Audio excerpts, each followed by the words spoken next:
nikah lagi dan satu belum. Entah jodohnya ada di berdaya, entah gimana. Orang kebebasan. Iya begitu. Baik.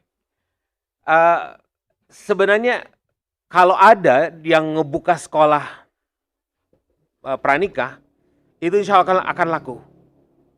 Akan laku. Ya, karena Anda juga pada waktu itu menyelenggarakan pelatihan secara terbuka, pelatihan pranikah secara terbuka begini, 300 lebih orang pesertanya. Apa artinya? Antusiasmenya luar biasa. Mereka butuh ilmunya. Begitu ya. Dan antum kalau sholat, ibadah sholat berapa lama? Sholat antum, ada paling lama, taraweh seberapa lama? Satu sampai dari takbiratul sampai salam berapa lama? 7 menit? 8 menit? 1 jam? Ada pernah 1 jam? Dari mulai takbir sampai salam? Oh belum? Taraweh mah 11 rakaat atau 27 rakaat. Oke lah boleh. Taraweh terlama 1 jam. Teman Anda yang 3 jam tarawehnya. Tapi Gus Gio. Baik 3 jam. Ya. Setelah itu selesai kan? Salat. Apalagi yang antum anggap ibadah mahdoh yang lama. Saum ya, 12 jam. Berikutnya kan buka kan? Ya. Apa? Haji. Oh iya haji. Berapa lama? 5 hari. Setelah 5 hari, selesai. Catat. Nikah ibadahnya paling panjang. Sebab sejak dimulai menyatakan ijab kabul, sampai kemudian kita dipisahkan oleh Allah, itu semuanya ibadah. Jadi kalau sudah 30 tahun pernikahan, sudah 30 tahun ibadahnya. Allahu Akbar, luar biasa. Dan hebatnya apa? Pahala sholat itu dilengkapkan dengan pernikahan. Nu jomblo ya mau bisa ngudahkan nugas nikah. Sebab pahalanya 50%. Begitu nikah, an-nikah nisful ibadah dalam hadis kita. Nikah itu pahalanya melengkapi ibadah kita. Kenapa sih lama-lama nikah? Oh ilmunya. Oke, baik. Sesuatu ibadah tanpa ilmu ditolak. Apalagi nikah yang ibadahnya sangat panjang, sangat lama, ya, dan nikahnya ibadah yang ingin diterima oleh Allah, maka siapkan ilmunya. Betul, serius. Ya, makanya seperti manasik haji itu beberapa minggu atau beberapa bulan sebelum berangkat kan gitu. Tetap sebentar persiapannya. Tapi kalau nikah harusnya lebih lama dari manasik harusnya. Begitu, ya. Baik, anggaplah hari ini kita akan memulai mungkin beberapa episode dengan Anda insyaallah tentang pernikahan ini ya. Anda judulnya agak rada melankolis sedikit. Sebab dari Teh Ira, dengan saum Ramadan, aku menata langkah menuju walimah. Wih, gitu. Mual erek ke Teh Ira tuh. Ini anak sedikit meramu lagi, ada yang murwakanti nggak? Oh ternyata ada. Dengan saum Ramadan, aku menata langkah menuju walimah. Yang sudah, alhamdulillah, gitu kan, hak-hak terus semua. Baik, yang pertama di sini Anda sampaikan, Anda tampilkan, potret keluarga utuh sebagai cita-cita. Pertama, antum ketika akan menikah nanti dengan siapapun, komo jeung sesama berdaya amalah baik. Catat siapa keluarga idola antum. Baik yang dekat, yang menengah maupun jauh. Yang dekat mungkin silakan di sekitar berdaya. Ya. Di sekitar keluarga antum, ayah dan ibu kalian bisa jadi cita-cita dan contoh utama, alhamdulillah. Kehebatan mereka berumah tangga, mengarungi rumah tangga dengan sekian dinamikanya, dan ternyata mereka berhasil. Saya ingin seperti ini. Silahkan. Bahkan, Anda pernah sampaikan, waalaikumsalam. Anda pernah sampaikan, ayah dan ibu yang sukses mendidik anaknya, di antaranya, anak perempuannya akan berkata begini kepada ibunya. Ma, carikan jodoh untuk teteh yang seperti ayah. Itu salah satu tanda kesuksesan berumah tangga. Sang anak perempuan yang paling besar atau sang anak perempuan yang keberapa, dia akan berkata, Ma, carikan jodoh suami untuk teteh yang seperti ayah. Itu sukses. Ya, silakan di antara kalian juga bisa mengidolakan ayah dan ibu, silakan. Ya, atau ayah dan ibu rasanya biasa-biasa saja deh. Ada rasanya keluarga saya di SMA dulu, luar biasa, luar biasa. Kalau luar biasa bukan luar biasa kan, ini mah luar biasa. Saking luar biasanya. Ini hujan nih mulai. Apa di antaranya? Tidak pernah terdengar, tidak pernah terlihat, tidak pernah menampakkan diri untuk cekcok. Senantiasa meskipun, oke, silakan ditata dulu, sendal-sendalnya dikedalamkan. Apalagi yang agak mahal.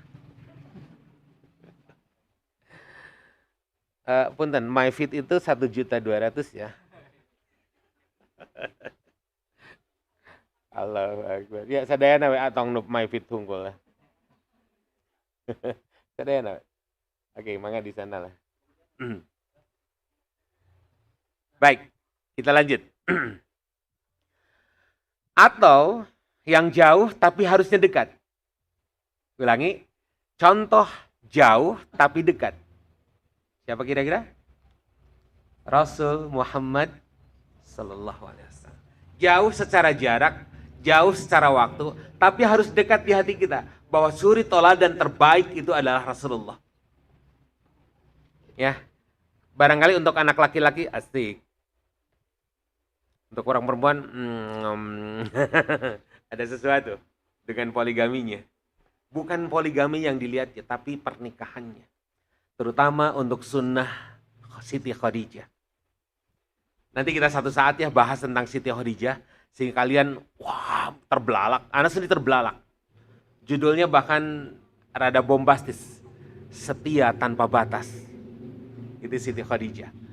Dan pernikahan Rasul dengan Siti Khadijah tidak pernah Rasul memadunya.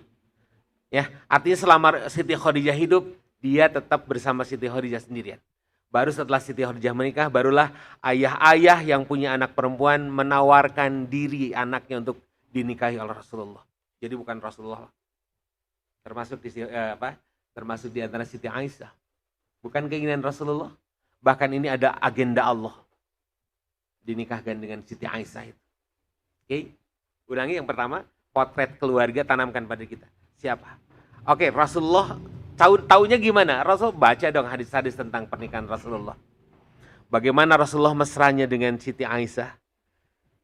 Kalau ayah kalian belum pernah dititipi dagu ibu kalian, ibunya nemplok di sini, bari ningali pemandangan kan itu. Ya, indah ya can pernah. Munisi gabu udah ngorak cek bapak nate. Rasul pernah. Siti Aisyah mun bahasa Sunda menelekem dagunya disimpan di sini. Nonton waktu itu mun bahasa orang mah enak konser musik, dub dulu itu. Sederhana memang. Tapi Rasul membiarkan pundaknya dipakai bertelekan atau apa, bertengger lah. Kang Ajam pernah Irak itu encan sigana. Leuwih ti gitu. Bisi encan Irak manganya. Allahu Akbar. Apa yang ciri lain dari kemesraan Rasulullah dengan Siti Aisyah atau dengan Siti Khadijah sekalipun? Kalau Siti Khadijah, Allahu Akbar, hampir tidak tergambarkan lah oleh manusia biasa ya.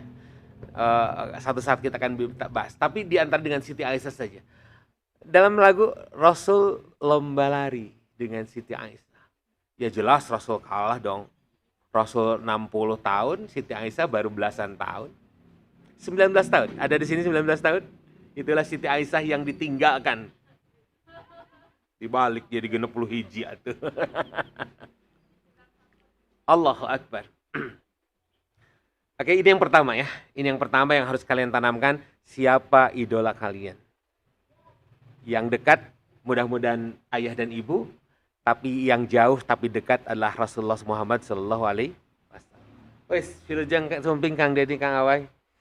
Nampak wajah-wajah saum yang sangat ikhlas begitu. Tunduh jeung capeun gitu. Tapi insya Allah mudah-mudahan ya saumnya diterima oleh Allah Subhanahu Wa Taala. Amin ya rabbal alamin. Baik, itu yang pertama. Sekali lagi tolong jadikan agenda kita mencari kalau belum ketemu, kalau mudah-mudahan sudah ketemu. Tapi juga sekali lagi potret keluarga yang jadi bukan menegasikan ya. Potret keluarga yang gagal, mohon maaf. Ya, itu juga menjadi pelajaran berharga. Kenapa terjadi ini? Apa peran suaminya, bagaimana istrinya, bagaimana kehidupan sehari, dan kenapa gagal? Itu pun juga menjadi pelajaran yang sangat berharga. Sebab kita punya cita-cita kuat, tidak mau gagal rumah tangga kita, kan begitu? Ya, meskipun sekali lagi sangat dinamis keluarga itu. Bisa ayeuna mesra, siangna bisa pasea. Betul bisa itu. Anda pernah mengalami. Tapi kemudian dengan tadi sekolah ya, nanya, konsul, curhat gitu. Kemudian alhamdulillah bisa tuntas. Oke, satu ya. Yang kedua yang Anda sampaikan di sini, hadis kaitan antara saum Ramadan atau saum pada umumnya dengan pernikahan. Tadi hadis sudah sampaikan ya. An Abdillah qala lana Rasulullah SAW. Dari Abdillah berkata kepada kami. Siapa? Rasulullah Muhammad sallallahu alaihi wasallam. Apa itu? Ya ma'syarus syabab, wahai para pemuda. Antum sekalian. Diwal, Kang Ajam, Teh Eras, ada no atas. Dacan. Oh, atas. Ini namanya penak nih dari mulai pernikahan kamanawa yang bulan madu terus. Alhamdulillah. Bukan bulan madu, beri tahun madu ya. Allah. Ilujeng, alhamdulillah mudah barakah. Wahai para pemuda, manistato'a minkumul ba'ah. Ini Allahu Akbar, dengarkan. Makanya kenapa anak tadi katakan bahwa pernikahan adalah ibadah yang panjang. Sebab kita melaksanakan perintah Allah dan Rasulullah SAW. Secara langsung. Wahai para pemuda, siapa di antara kalian yang mampu untuk berumah tangga, menikah, nikahlah. Falyatazawwad. Lihat bahasanya. Segera menikah, jangan ditunda-tunda. Ya. Apalagi yang datang ke perempuan, tolok ukurnya dari Rasulullah SAW adalah laki-laki yang baik akhlaknya. Titik. Tidak penghasilannya, tidak pelet Jepangnya, atau sekarang pelet Korea, pelet Jerman gitu. Enggak. Tapi yang dilihat adalah baik akhlaknya. Anak pikir anak berdaya laki-laki semuanya baik-baik. Gitu kan. Meskipun ayahnya sedikit diomelin atau wajar-wajar saja. Dan manusia. Ini patokannya buat anak awat ya. Jangan bolehlah melihat standar tinggi, boleh. Ya, silakan. Tidak ada anak perempuan berhak menolak. Asik. Tapi laki-laki jangan dukun bertindak kan gitu, Saudara Dul Sumbang. Cinta ditolak, dukun bertindak. Kita mah tidak main begitu. Ada satu kisah yang sangat luar biasa. Salman Al-Farisi, sahabat Rasulullah SAW, di antaranya ini ada sebuah yang pernah Anda dengar, yang pernah Anda baca. Salman Al-Farisi ngumaha ka Abu Dar. Dua-duanya masih pemuda. Kang, pangjajabkeunlah abdi ka ditu. Naon bade ngalamar. Oh ya? Hayu atuh. Abu Dar ngajajab hungkul gitu. Pas sudah nyampe, biasa ketemu dengan bapaknya soleh, kemudian benghar, dan ninggal di nagurat bapak nama, anaknya pasti gelis gitu. Oh, dan memang Salman sudah lihat gitu anak perempuan ini. Abu Dar belum tahu. Cuma di antara mereka tidak pacaran kan, tidak kenalan di Facebook, di WA, di IG, nggak ada dulu tuh. Cuman kata orang, ada orang cantik, apalagi mereka pakai cadar gitu kan. Setelah disampaikan, diutarakan oleh Abu Dar bahwa dia ngantar Salman untuk melamar putrinya. Kata ayahnya, ini dua-duanya sahabat Rasul. Luar biasa hebat, tidak bisa ditolak. Tapi anak king, keputusan ada di anak bapak. Sekedap. Neng kadia. Ayah dua sahabat Rasulullah datang melamarmu. Yang satu mengantarkan, yang satu itu yang mau ke Neng. Salman. Anak perempuan awalnya diamin. Mun aya samak mah dikitu-kitu samak. Sok enggak jawab kumaha. Kurang lebih lah obrolannya, kurang lebih ya. patennya Anda sendiri tidak tahu. Sebab waktu itu Anda tidak hadir. Ya, boleh menyampaikan satu? Oh, boleh, silakan. Apa? Kalau boleh saya memilih, saya justru memilih Abu Dhar. Hot? Cek bapak teh. Bener ya teh? Tengah jawab. Senyum. Kumaha nu ngandung gendana gitu. Nu ngalamar, namanya teh ngalayur, mengantarkan lama malah pengini. Ketika disampaikan oleh ayahnya bahwa anaknya jawaban begini, apa kata Abu Dhar dan apa kata Salman? Abu Dhar yang pertama, Masya Allah, ya Allah, gitu kan. Kang. Punten. Abi tidak ada kaitan apa-apa. Saya tidak menau dengan ini semua. Kata Abu Dhar. Apa kata Salman? Astagfirullah. Justru saya mohon maaf. Loh, kenapa? Kalau memang Allah jodohkan engkau dengan dia, saya mau ke depan, saya tidak tahu malu. Saya mohon maaf, saya mundur. Coba, subhanallah. Kejadian, mun diurang, gana anak keluar. Siap. Aing dipanganterkeun kadan maneh. Lihatnya nanti Bang Piko sama Awe datang berdua kan gitu ya. Entah siapa yang ditolak gitu. Allahu Akbar ya ke depannya. Allahu Akbar sekali lagi dari Rasulullah nikahlah sok nikah. Anter siapa? Ku anak hayu dianter datangan ke orang tuana.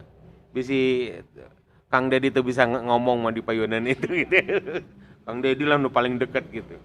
Oke. Subhanallah sekali lagi para pemuda nikahlah ya. Tapi nanti Anda sampaikan syaratnya ya. Kita teruskan hadisnya dulu. Kenapa dengan menikah? Karena dengan menikah engkau akan terjaga pandangan. Ya, engkau akan terjaga pandangan dan engkau akan terjaga faraj, kemaluan. Ngitung penghasilan berapa.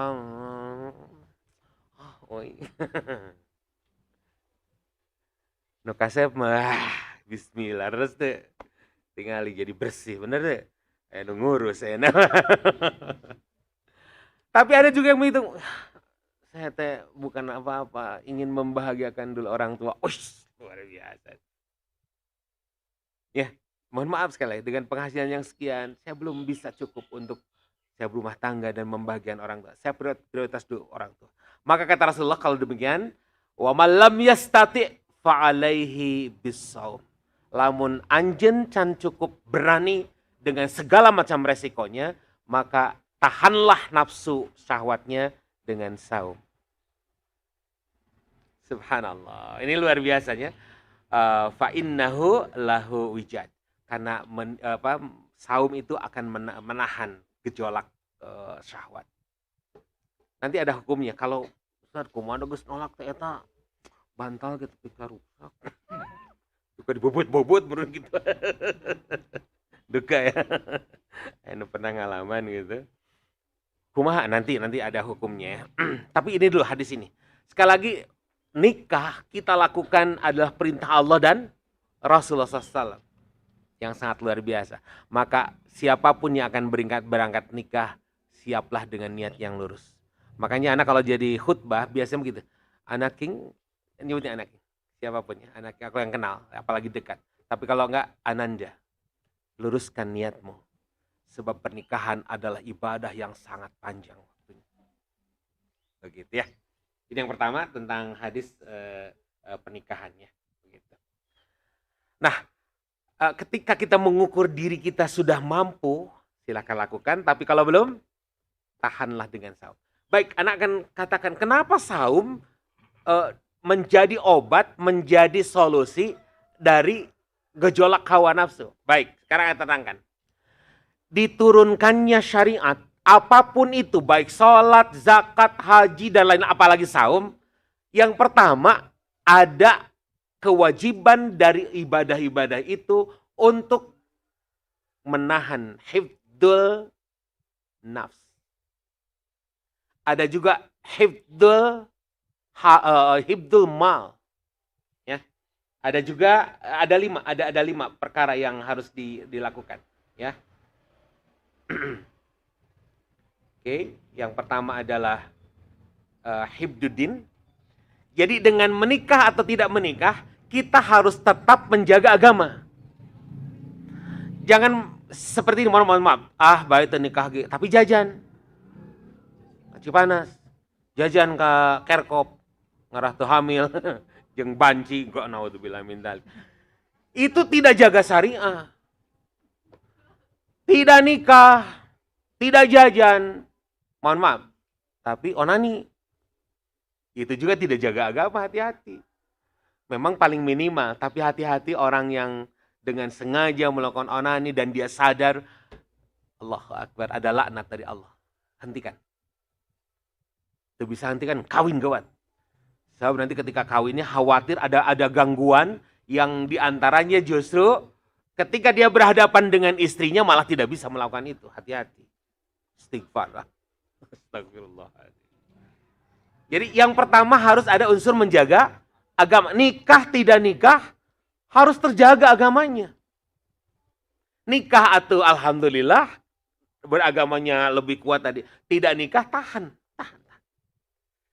Sebab begini, hakikat dari syariat yang diturunkan itu adalah agar hawa nafsunya terkendali. Dalam Islam bukan mengekang apalagi membunuh hawa nafsu, tidak. Mengendalikan. Begitu.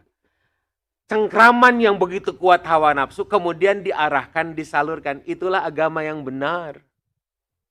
Begitu.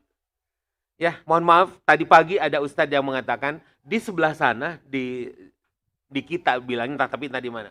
Ada satu kelompok muslim yang mengandung melakukan satu pemahaman bahwa kalau kita ingin fitrah di hadapan Allah, kalau kita ingin suci di hadapan Allah, maka lakukanlah ibadah dengan cara telanjang bulat. Meskipun di Pareuman, Lampuna, daerah. Tapi konsep mereka ketika akan melakukan ibadah itu lakukan dengan tazkiyatun nufus. Dilakukanlah dengan pembersihan jiwa. Siapa yang bersih jiwa itu? Bayi. Maka lakukanlah segala ibadah seperti bayi. Gusti Allah. Meureun aya loba pengikutna teh rarasapeun sigana teh. Duka lalakina, duka perempuanana. Nah, kita tidak begitu. Mereka mah entah siapa yang disebutkan oleh Ustadz itu, yang jelas itu merusak agama. Hifdzuddinnya tidak terjaga. Kita mah enggak. Nikah tidak nikah, nahan. Tetap hifdzuddin, menjaga agama. Ya, nikah sekali agamanya semakin kuat. Ketika nikah beliau, anak katakan, Kang Ozan ya, Kang Ozan, jadikan teh aul. Nah, jadi pohon anak teh. Jadikan dia lebih cantik di hadapan Allah. Begitu kan anak katakan. Ke Kang Ajan juga begitu kan. Jadikan Teh Ira lebih cantik di hadapan Allah. Itu jaga agama begitu. Sama ke yang perempuan, Umi mungkin ya. Umi yang ngomongnya karena perempuan. Jadikan AA di hadapan Allah lebih ganteng.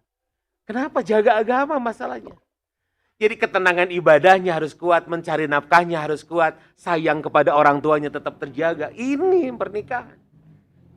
Mohon maaf, anak katakan bahwa ada pernikahan yang kemudian menyebabkan orang ibadahnya jadi malas. Hubungan antara laki-laki dengan orang tuanya jadi renggang karena harus minta izin pada istrinya. Bahkan ketika orang tuanya minta infak, ada kebutuhan uang, sang suami, sang anak laki-laki minta izin dulu ke istrinya. Allahu Akbar. Leheng dibere, iya mati dibere. Itu yang menyebabkan rusak agama dan rusak yang lain-lain. Tidak boleh.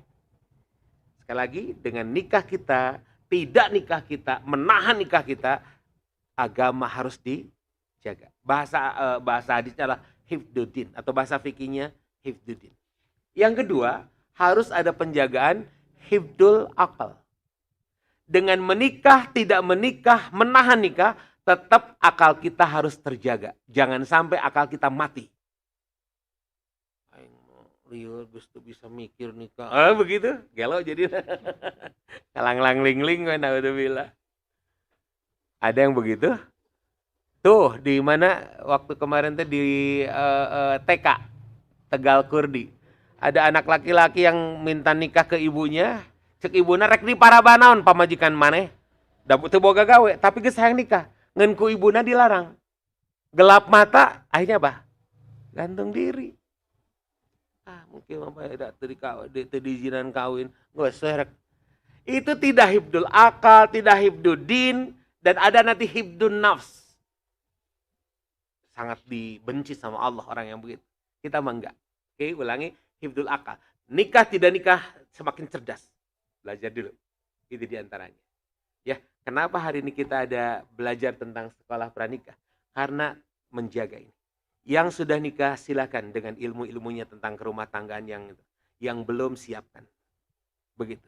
Maka kado terindah untuk yang belum nikah adalah buku tentang nikah. Halo, silakan ya. Kalau yang ada ulang tahun kemudian ngasih apa sih, daripada ngasih bunga, ngasih coklat, mending ngasih buku dah. Coklat mebeak, bunga layu ya, buku mah tidak akan habis. Dan buku adalah guru yang tidak pernah marah, betul? Ya, dicarikan ke orang yang anget teman. Oke, ulangi. Yang pertama, hibduddin. Yang kedua, hibdun nafs. Dan yang ketiga, hibdul akal. Itu harus dijaga. Ya. Yang keempat, hibdun nasab. Ini yang paling penting dalam pernikahan. Menjaga keturunan. Allahu Akbar ya. Nikah harus jelas struktur keluarganya. Ini anak perempuan tuh begini, ini ayahnya, ini kakeknya. Harus jelas dulu, harus kita tahu. Ya. Kenapa dalam hadis Rasulullah SAW, al-mar'ah, tulkahun mar'ah bi arba'ah. Dinikahinya seorang perempuan itu karena 4. Satu di antara nasabnya. Di satu pihak kita akan tahu bahwa, calon kita ini orang yang punya keturunan bagus. Rasulullah dan Siti Khadijah itu ke atasnya semuanya soleh bagus. Apalagi benghar Siti Khadijah kan gitu ya. Rasulullah, Rasul gitu. Pi Rasulun. Dan segarinya sudah jelas. Abu Thalib penjaga, kakeknya penjaga Ka'bah. Kesananya, Nabi Ibrahim, Nabi Ismail kan gitu ya. Udah, bagus semua. Kenapa? Teman-teman sekarang begini. Ini mohon maaf ya, Anda sampaikan. Sekali lagi mohon maaf kalau ada di sini. Karena kalau kita tidak memperhatikan keturunan, satu misalnya, masing-masing kita itu punya namanya apa? Gen resesif. Masing-masing kita. Atau bahkan gen resesifnya itu gen yang lemah. Kenapa Rasul melarang menikahkan antara kapi adik? Apalagi keluarga tidak boleh kan? Adik paman dengan kita, anak uaknya, berarti kapi adik, itu dilarang, bukan dilarang haram sih, dianjurkan tidak nikah. Karena bisa jadi terkumpul sifat-sifat gen yang lemah. Maka lihatlah, mohon maaf, di antara keturunan yang nikahnya itu ada saja anak yang lemah. Baik lemah badannya, lemah akalnya, atau lemah jiwanya ada. Ya, anak sudah menunjukkan itu di keluarga anak yang begitu.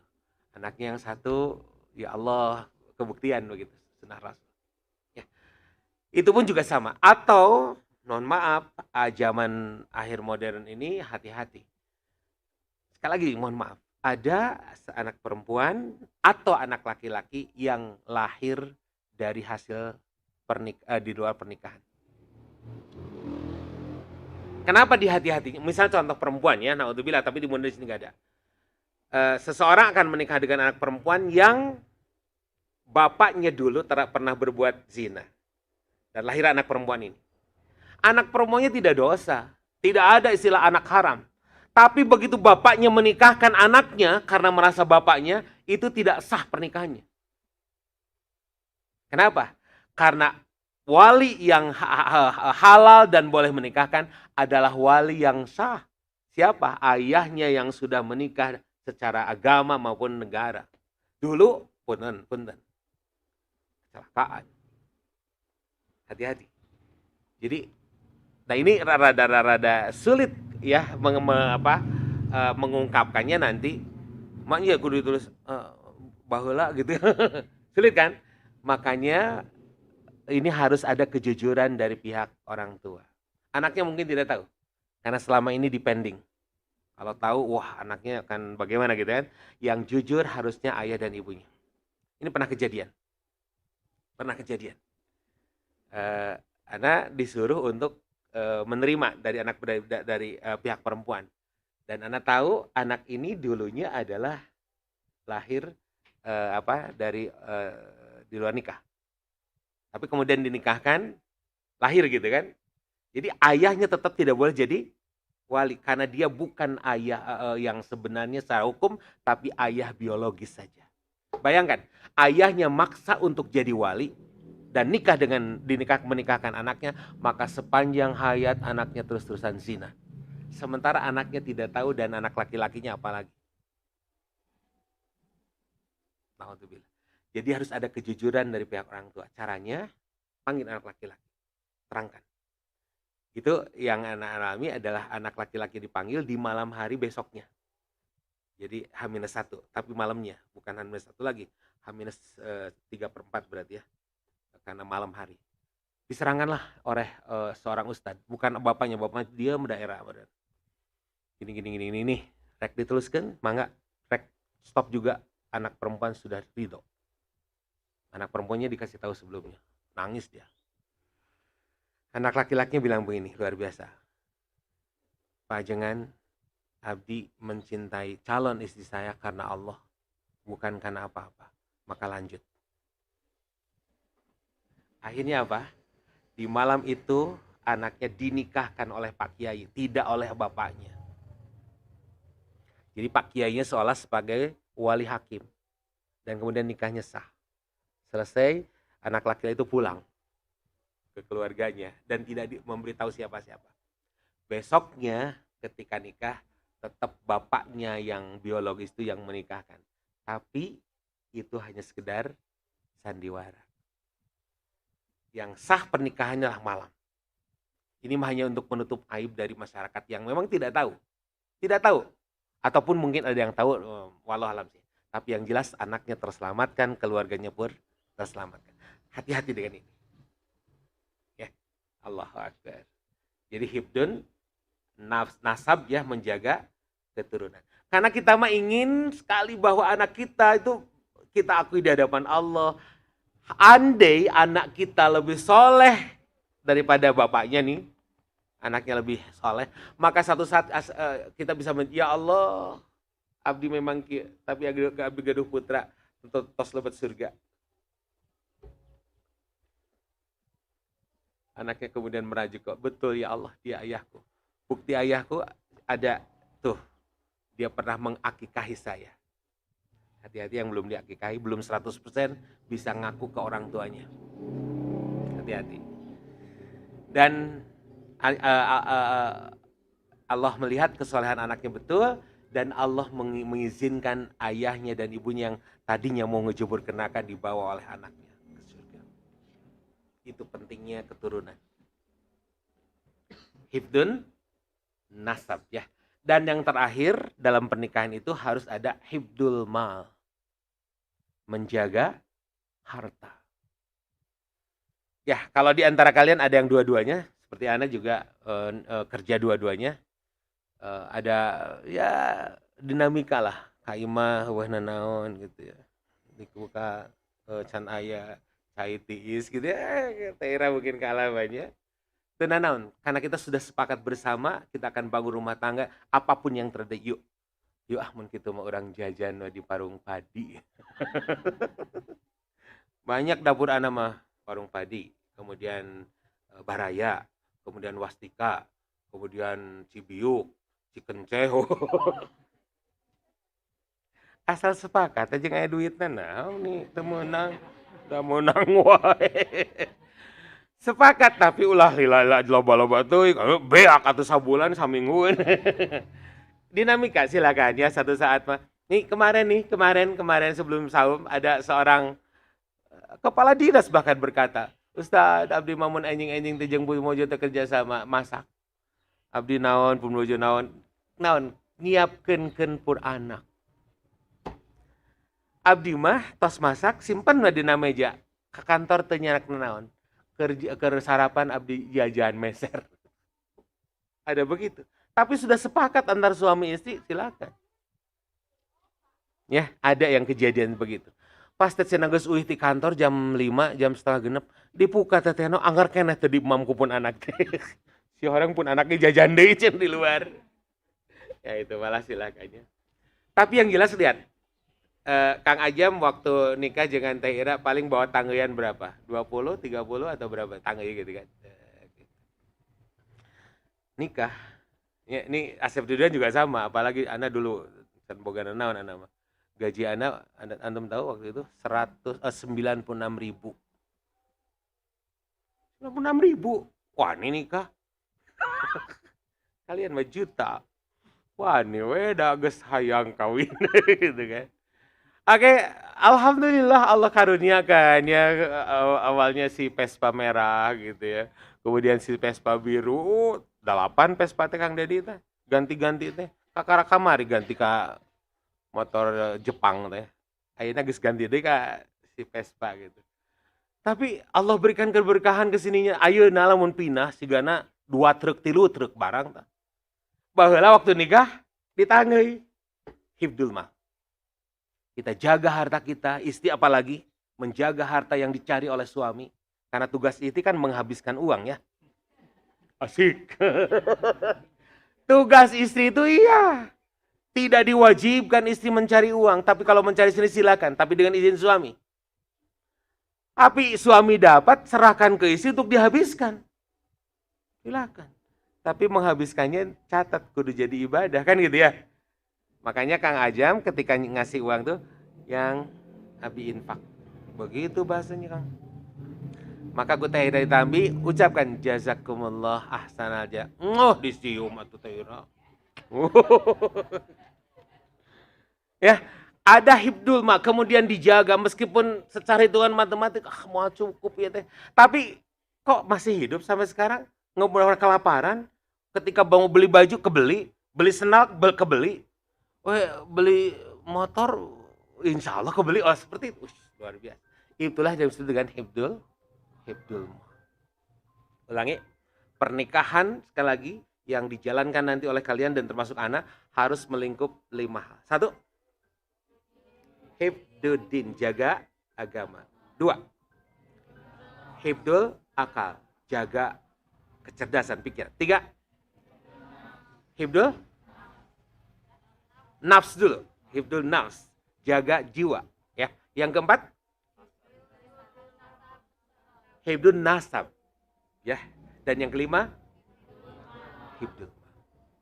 Memenuhi itu, maka itulah pernikahan yang berkah. Ya. Apalagi pengantin baru masih bisa dikorek begitu, bisa dikoreksi kalau udah kesalahan kemarin atau misalnya direncanakan bersama. Itu yang pertama. Berikutnya. Baik. Baik, sekarang bagaimana atuh memulainya untuk yang jomblower ini. Ini anak sebutkan di stage pertama adalah kalau memang sudah saatnya menikah, lupakan pacaran. Allah berat. Kalau sudah saatnya menikah, sekali lagi, lupakan pacaran. Kalau memang belum saatnya menikah, juga jangan pacaran. Berat doa-doa anak. Mending kawin atau nya mata koki gitu kan. Cuma nanti tadi jawabannya dengan saum jawaban itunya. Oke, baik anak akan sebutkan ya. Pacaran itu ada yang islami enggak? Ada apa dengan pacaran? 1, boros waktu dan biaya, benar enggak? Yang pulsa lah. Ada cana naon eta teh nyebutnya yayang deh. Sebelen siga nu geus halal. Itu aya bunda ya. Matak anak teh eleh ayeuna jeung si Umina teh nyebutnya yayang-yayang gitu. Beb gitu. Beb mah asa naon gitu aing yayang lah gitu. Boros waktu dan biaya. Perhatian coba ke dia. Padahal nun jauh di sana entah dia sedang apa. Betul enggak? Yang udah sarapan, yang ternyata jeung batur. Ya.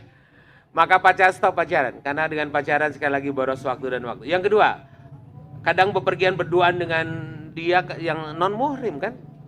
Bersentuhan mungkin, berpandangan jelas. Ada hati yang bisa tidak terjaga, iya. Dengarkan. Sentuhan di pacaran membuat Allah murka. Tapi sentuhan kalau sudah menikah membuat Allah tersenyum. Betul. Makanya kalau mau pacaran, nikah heula, kayak pacaran. Sok rek di bawa kali yang cocopet atau gemun ayam. Ya, tapi stage-nya ya itu dulu, tahan dulu ya, nggak bisa sembarangan ya. Ini ada apa dengan Pak? Betul kan? Kadang-kadang bepergian dan berduaan dengan non muhrim, kemudian di tempat yang sunyi, wah masya Allah. Kadang pula ketika pacaran berhias untuk mempercantik diri, betul kan? Ingin terlihat perfect di hadapan calon, apalagi mertuanya juga sama, pandangannya begitu, kadang berdandan segala macam. Coba berdandan seperti itu lillah atau tidak lillah? Sudah sangat jelas kan? Untuk manusia. Masalahnya ada yang begitu menikah mah taradangdan. Bahasana teh lebar atuh da di ieu di wedak leeh deui cenah geura.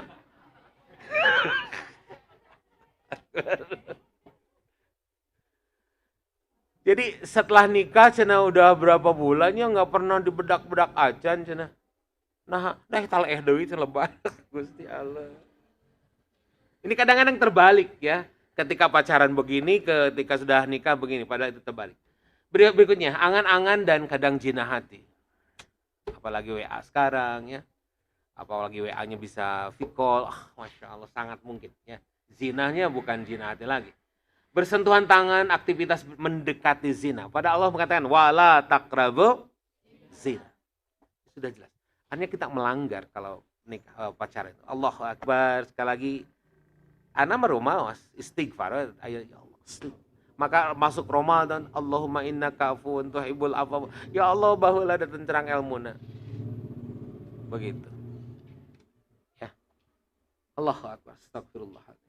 Mengumbar pandangan dan rayuan, gombal, yuyang-yuyang, aku terlahir untukmu.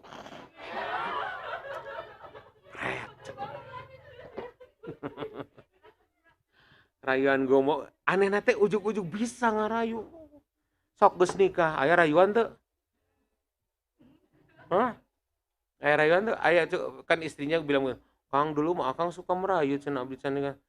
Aya nu manitara, "Yeuh, lamun useup mancing ikan teh upana geus keur mancing, ay geus beunang mah cenah teu dipancing deui," gitu.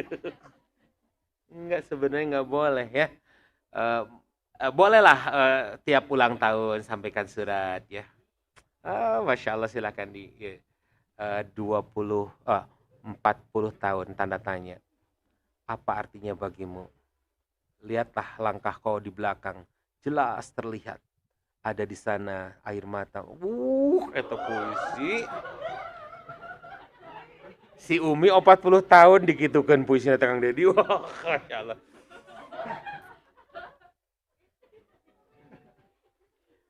Puisi ana mah pernah uminya kuliah dibacakeun di hadapan dosen. Dosenna teh ceurik, si umina ceurik macana, punten A tah. Ini bener, oh atuh berkualitas. Allahu Akbar. Ada apa dengan pacaran? Belajar berbohong, betul? Yang di mana? Di anu, padahal mah di mana gitu kan. Allahu Akbar, naudzubillah. Kemudian ada kesedihan atau teror tentang putus asa yang melanda. Mungkin. Sampai ada seorang anak remaja mengatakan begini. Betul, pacaran itu menghabiskan waktu, tenaga, dan energi. Guys, mau bogohan deh. Saya sekarang mencari calon dari anak-anak saya. Calon ibu dari anak-anak saya. Begitu. Ya, sebab jelas. Kamu mau deketin saya, mau sekedar pacaran atau menjadi ayah dari anak-anak saya nanti? Kata perempuan kan begitu. Laki-laki nu ngeheurean mah mundur eta teh gitu. Gitu. Cenah ieu serius ujug-ujug ditanya gitu. Ada apa dengan pacaran? Pacaran penuh dengan kebohongan dan kemaksiatan. Pacaran berdampak sistemik bagi individu dan masyarakat. Akhirnya kan seolah-olah legal. Ya. Ada satu ungkapan entah di TV mana ya, ketika seorang anak perempuan ditanya tentang mohon maaf pose-pose yang ya haram begitu, kamu nggak risih berpose begitu?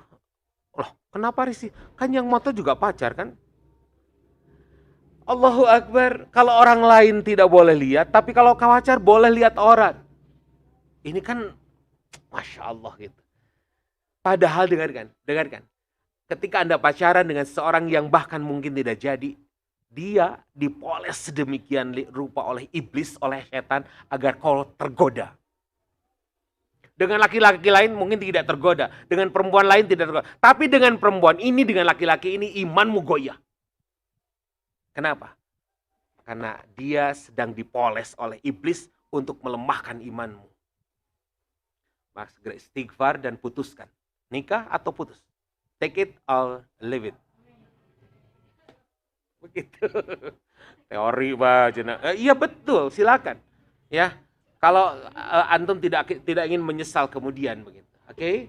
Pacaran bukan langkah menuju pernikahan. Lihat, kadang-kadang ada pacaran 7 tahun, nikahnya cuma 2 bulan, bahkan nikahnya di depan Ka'bah. Tetap aja putus. Karena bukan itu ya. Tidak ada definisi yang jelas tentang pacaran Islami, tidak ada. Itu Ustadz ta'aruf, beda ta'aruf, bukan begitu caranya. Tidak pernah pergi duaan, tidak pernah WA-an berduaan. Libatkan kalau mau pakai grup, ayah dan ibu dari masing-masing libatkan buat grup. Ngobrol silakan. Kagok atuh. Nah itu bedanya. Yayangan kapangi ku cama naon ieu teh.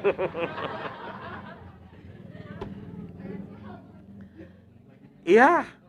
Kalau mau berkunjung silaturahmi niatnya. Hadirkan adiknya, hadirkan kakaknya, nemenin di sana. Nggak boleh berduaan. Itu bedanya pacaran dengan ta'aruf. Ta'aruf ada definisi khusus. Jangan kemudian pacaran disebut ta'aruf agar rada Islam-Islami sedikit begitu. Tapi kesananya pacaran juga, nggak boleh. Ya, ini tidak ada definisi yang jelas tentang pacaran Islami. Nah ini paling luar biasa tadi mana? Mendekatkan pelakunya, melakukan zina dan membuat Allah marah. Tadi yang sentuhan ketika sebelum nikah itu membuat Allah murka. Lihat hadisnya, Allahu Akbar, astagfirullahaladzim. Lebih baik ditojos kulinggis ketimbang harus antel kulit dengan yang non muhrim. Hadisnya begitu. Kan ekstrim itu teh. Allahu Akbar. Kalau diukurnya dengan keimanan sieun, tapi ku nafsu bakal begitu nanti. Ya silakan. Itulah ternyata kualitas kita. Itulah ternyata kualitas calon kita begitu. Allahu Akbar. Ini bohongan sekolah pranikah. Mendingan tegas-tegasan gitu kan. Seperti itu. Baik, berikutnya. Nah, stage 2 setelah kita menghindarkan yang tadi, stage 2 adalah tolong waktunya Kang Ajam diingatkan. Stage 2 adalah meluruskan niat. Ya, meluruskan niat menikah dan motivasi. Renungkan bahwa ada satu amalan kecil jadi besar karena niatnya. Dan ada amalan besar tapi jadi kecil itu pun karena niat. Hadisnya Bukhari Muslim, innamal a'malu binniyat, panjang. Wa innama likulli imri'im ma nawa. Sesungguhnya amal-amal itu tergantung dengan niatnya, dan bagi siapa orang yang akan mendapatkan sesuatu sesuai dengan niat. Tolong catat. Nikah sekali lagi perkara besar, tapi jadi kecil. Niatnya naon? Hayang nafsu saja begitu. Nggak jadi kecil nantinya. Padahal Allahu Akbar, dua keluarga besar menjadi bersatu. Silaturahmi menjadi terjaga. Yang tadinya ngurus sendiri jadi ngurus berdua dan ngurus banyak orang. Orang tua, mertua, adik, kakak bisa jadi. Ini besar. Ya, apalagi kemudian terjaga, apalagi kemudian terjadi harmonisasi dua keluarga besar. Luar biasa. Itu menjadi besar. Hati-hati hanya dengan niat yang salah itu menjadi kecil. Allahu Akbar, ya.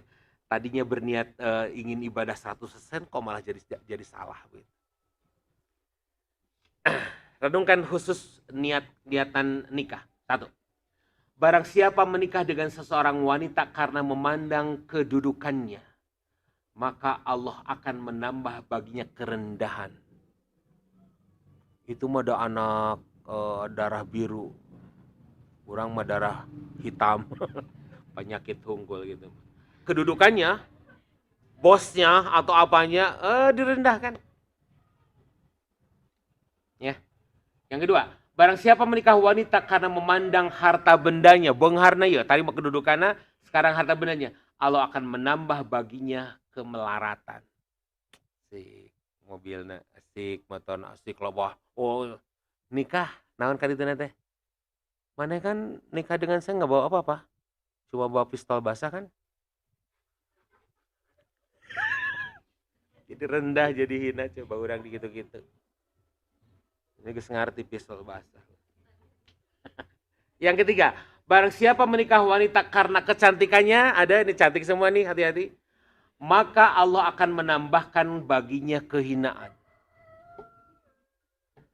Ada satu pepatah dalam bahasa Inggris mengatakan, beauty is skin deep. Cantik itu hanya sedalam kulit. Berapa senti kulit? Enggak senti. Mungkin mili ya. Dan di usia 50 tahun, 60 tahun sudah hilang kecantikannya. Terus terang. Titik Puspa, Ustaz cantik. Nya banget nahungkul, dalam lainnya rusak.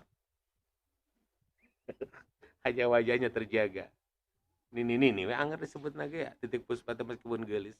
Tapi oke lah, diakui Titik Puspa bertahan kecantikannya. Tapi satu Titik Puspa, berapa Titik Puspa lain yang rusak? 40 tahun. Jadi artinya Allahu Akbar, kalau hanya mengendalikan kecantikannya semata toh, tidak melihat yang lain, maka kita akan hina sekali lagi. Akan rugi kita. Ya. Kurang kumaha artis-artis gitu kan. Cantik-cantik semua. Tapi menikah hanya hitungan bulan, hanya hitungan tahun, udah cerai lagi. Yang ketiga, yang keempat. Dan barang siapa menikah seseorang wanita karena menundukkan pandangan. Satu, karena menjaga kesucian farjinya, kemaluannya. Dua, ketiga, karena ingin mendekatkan ikatan kekeluargaan. Tiga, maka Allah akan memberkahi istrinya dan akan memberkahi dia bagi istrinya. Silakan. Ulangi apa? Menundukkan pandangan. Justru setelah kawin tuh, wow, begitu nggak ada. Ya. Yang kedua adalah menjaga kesucian diri. Dan yang ketiga, mendekatkan ikatan keluarga. Maka nikah kita, dia istri akan berkah buat kita, dan kita akan berkah buat istri kita. Masya Allah. Mohon maaf, Anda juga pernah katakan dulu, ada seorang laki-laki yang curhat ke Ustadz, tapi dia dengan niatan memperbaiki diri. Datang Ustadz, dulu ketika saya nikah dengan istri saya, rasanya tidak ada perempuan lain lebih cantik daripada dia. Istri saya yang paling cantik. Terus ya setelah nikah kok ada yang lebih cantik? Bahkan setelah sekian nikah, kok banyak yang cantik yang lain gitu. Terus Ustaz mohon saran. Dengarkan. Kalau kamu buka mata kamu, kata Ustaz, anjing tetanggamu lebih cantik dari istrimu. Anjing di bawah potong gitu, lamun mana. Jadi masalahnya bukan di istri kamu, tapi di kamu. Ustaz, aku datang ke sini untuk mendapatkan solusi yang ingin Allah ridhoi. Baik, kalau begitu. Dengarkan. Dari hari ini ke besok dan sampai 2 bulan ke depan, kamu tidak memandang seorang perempuan kecuali istrimu. Solusi dari Ustaz. Ustaz, gue tidak memandang perempuan lain, tidak memandang siapapun perempuan kecuali memandang istrimu. Terus lamun abdi pepenak jeung istri tingali sukuna tah. Rombeheun teh katingali da biasa ditutupannya. Maka dia lakukan itu. Hanya itu syaratnya dari sang Ustaz. Dia tundukkan, jaga mata tadi, dia tundukkan, hanya melihat perempuan dan istrinya, terus begitu. 2 bulan, kurang lebih 3 minggu lah. Dia menyatakan, Masya Allah, betul. Ternyata sekarang yang paling cantik itu adalah istri saya. Dia dengan penuh bangga menyampaikan ke ustadznya. Alhamdulillah. Nya nu ditinggali bitis jeung cal yang suku batur nu romeheun, ieu ningali istri asa pakai istri apa geus teh. Tapi itu adalah solusi. kita menundukkan pandangan. Sebab pandangan ini ibarat tanahnya iblis.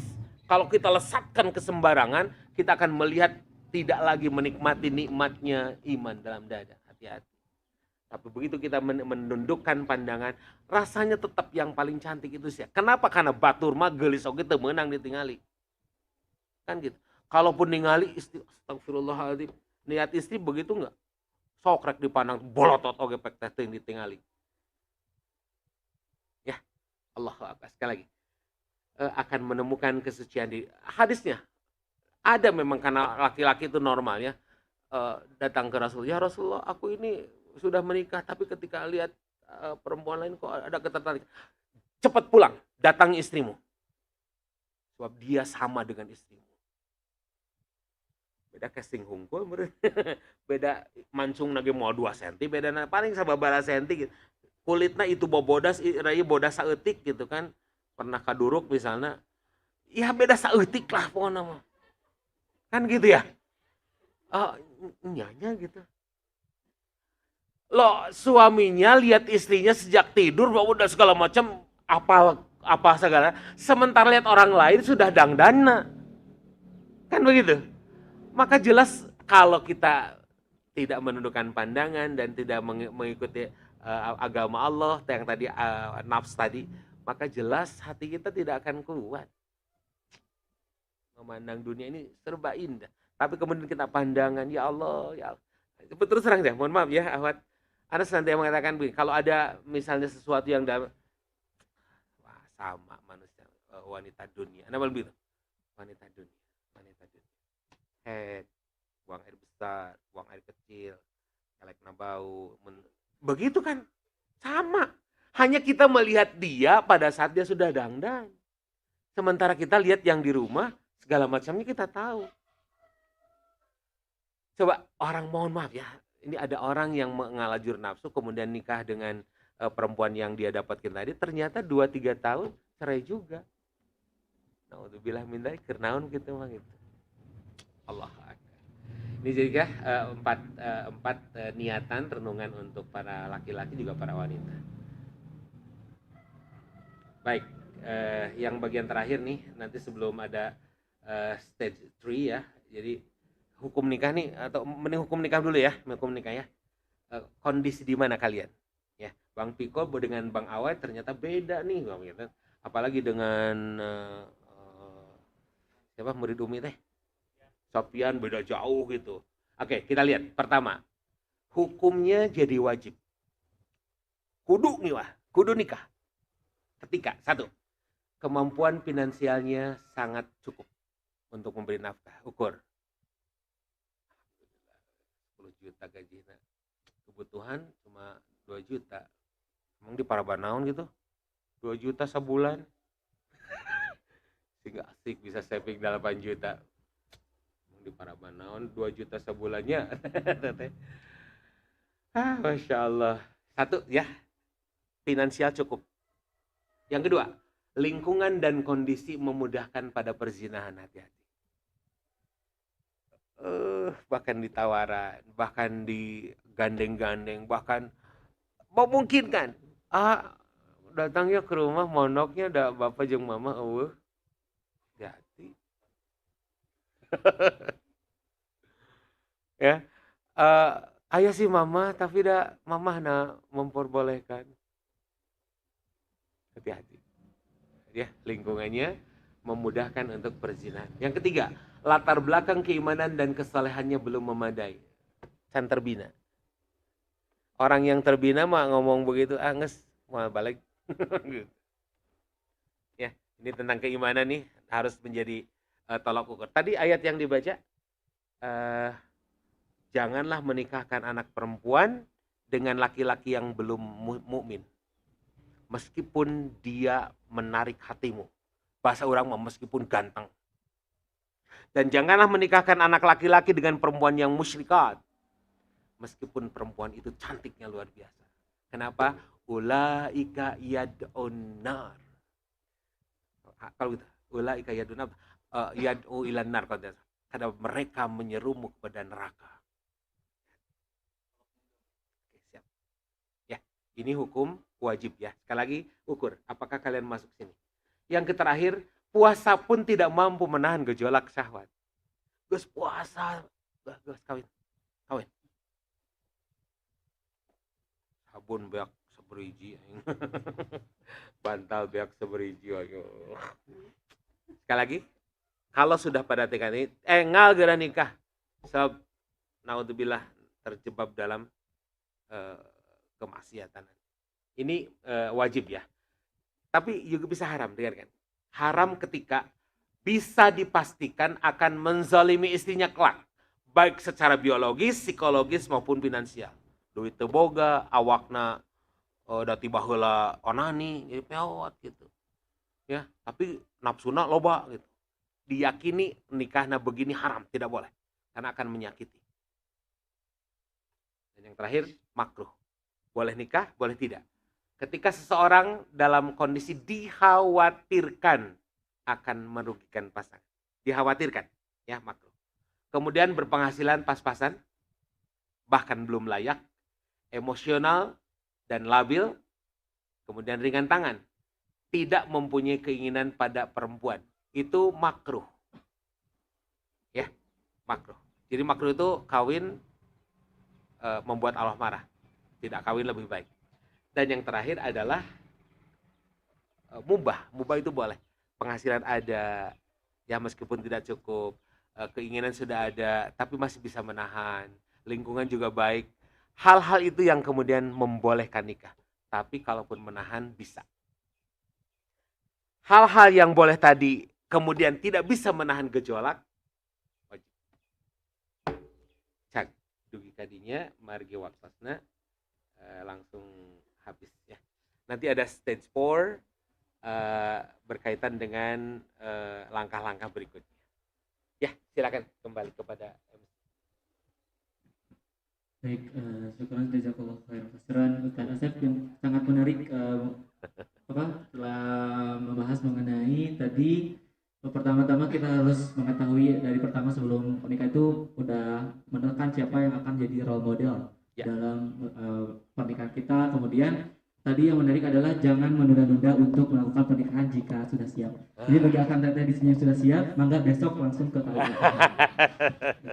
Nah baik, mungkin masih ada waktu mungkin bagi akan teteh yang ingin bertanya ke Ustaz Asep, mangga dipersilakan. Tapi maksimal Anda juga 5:30 harus sudah out karena sudah ditunggu orang rumah. Jadi kalau ada acara sekarang buka bersama ya? Oh nggak ada. Kata Taira buka bersama nggak jadi. Wih, was itu tenan. Untung Ana mah ada buka bersama. Silakan, ada pertanyaan? Oke, Teteh silakan.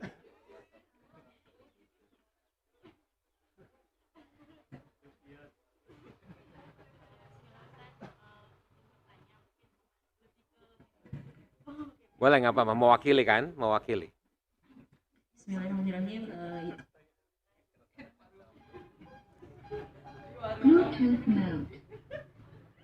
Alhamdulillah, jazakallah Ustaz udah kasih materi mungkin yang bermanfaat sekali untuk para jomblo. Amin, amin. Izin bertanya mungkin Ustaz lebih ke minta tips dan juga saran gitu jika mungkin banyak gitu keresahan dari para wanita-wanita gitu untuk memberikan keyakinan gitu bahwa yang di depan atau calonnya atau yang belum jadi calonnya pun gitu. Yang di depan jadi buka diri yang di depan. Boleh Teh, boleh. Nggak apa-apa, terbuka deh. Jadi ke Iwan gitu, ke Iwan tuh. Oke, Iwan. Untuk yakin gitu, maksudnya jangan banyak ketakutan gitu Ustaz. Jadi untuk meyakinkan hal tersebut agar dari jiwa kita sendiri pun kokoh dulu gitu Ustaz. Apakah ada tips atau saran gitu? Baik, tadi sudah Anda sampaikan. Yang pertama adalah akhlaknya. Akhlak kan dibagi-bagi, akhlak pada Allah, akhlak pada Rasul, akhlak pada orang tua, akhlak kepada guru, akhlak kepada teman. Ini lihat ini akhlak ini. Bukan akhlak kayak gitu sanes. Lihat akhlak sholatnya gimana. Satu saat cek ku bapana jadi imam daek tuh. Bisa tuh. Itu proses ada itu. Sehingga yakin dia menjadi imam saya akan membawa saya kemana, yakin gitu. Ada meskipun tidak tes. Sekarang tesnya jadi imam. Nggak begitu juga. Satu saat ajak dia makan, lihat cara makannya gimana, gitu, atau urung, begitu kah? Atau memang sebegitu dia berdoa dulu, dia cuci tangan dulu, kemudian tertib kan, oh ini akhlaknya begini. Bahkan tanya, mohon maaf lah, punten, hari mun papang ngadeg atau jongkok? Loh, nanya sampai ke sana, iya dong Rasulullah mah jongkok, berdiri, masih belum tuh. Akhlaknya belum sempurna. Tapi bukan berarti belum sempurna kemudian ditanggalkan, enggak. Seberapa persen, bolehlah, ini mohon maaf saya bocorkan. Kalau yang ngajukan calon ke anak, itu disuruh untuk membuat proposal. Pun anak sorangan gitu. Ya, si Teteh dulu, Teteh buat proposal. Nanti Abi sampaikan ke Ustadz, siapapun di antara Ustadz yang punya laki-laki yang akan dinikahkan. Begitu anak-anak. Tapi bukan disalabarkan, bukan. Sanu daek, bukan begitu. Ya. Tapi ini akhlak kan. Jadi dengan baca tulisan dia, itu kegambar akhlak itu gimana. Ya. Sebab di sana dicantumkan pasangan yang diinginkan begini, sementara saya begini, orang tua saya begini, dijelaskan tuh. Dengan baca itu saja udah ada. Oh, tergambar. Tanya, mau lanjut dengan tulisannya atau udah selesai? Lanjut Ustaz, ketemu. Kalau selesai tidak ketemu, Ustaz udah nggak cocok dengan baca tulisan ini, hanya yang matina Google KB Ustaz. Tidak tergambar kepribadiannya, selesai, sudah tidak ketemu dan tidak ada kebencian, selesai, itu ta'aruf. Ya, kalau belum sampai hari ini mempertemukan, lagi istiar, jangan khawatir. Ya, begitu. Jadi akhlak yang jadi patokan. Kalau akhlaknya baik, dia sudah bisa jadi imam dalam kesehariannya, apalagi akhlak ke ibunya. Itulah gambaran dia akhlak ke istrinya. Ya, kalau ingin melihat seseorang laki-laki apakah nanti sayang kepada istrinya atau tidak, lihat akhlak dia ke ibunya. Kalau ke ibunya kasar, kalau ke ibunya ekin, hati-hati. Ibunya saja sudah begitu kan, yang kenal, yang ngurus dia sejak kecil. Apalagi dengan kita yang baru kenal gede. Itu diantaranya, patokan dari saudara adalah akhlak. Tapi akhlak juga menunjukkan proses. Ya, finansial bisa diajak bersama. Ya, kemudian ibadah juga itu termasuk akhlak ke Allah kan gitu. Jadi patokan dari Rasulullah teh akhlak. Cuma akhlaknya nanti kita jabarkan begitu ya. Good. Alhamdulillah.